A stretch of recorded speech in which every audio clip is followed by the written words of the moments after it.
Welcome to GSL GMC 1720 Bow Trail Southwest in Calgary, Alberta. Today we're looking at a brand new 2019 GMC Terrain SLT all-wheel drive. This SUV is equipped with a 2-liter 4-cylinder turbo, mated to the 9-speed automatic, and the exterior color is blue steel metallic. With this Terrain being an SLT trim level, you do have leather-wrapped heated steering wheel, as well as your cruise control on one side, and your audio controls and speak-to-talk on the other. You have push-to-button start, 8-inch LED touchscreen for your navigation and climate controls, your manual climate controls. All your transmission select modes are now in the center console. USB outlet, auxiliary outlet, and micro USB outlet.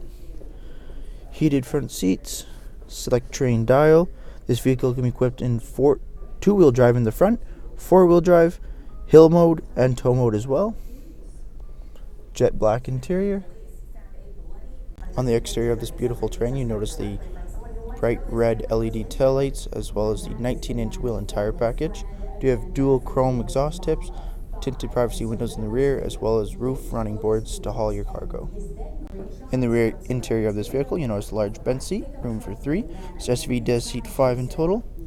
The seats do fold down, so you can have a full flat bed in the rear of your SUV, as well as the LED lighting, very large sunroof that covers the whole cab of the vehicle, USB outlets, and behind the front and driver's seat storage. Thank you for taking the time to watch this brief walk-around video of the 2019 GMC Terrain SLT. We hope to see you down at your home soon, down at GSL GMC 1720 Bow Trail Southwest.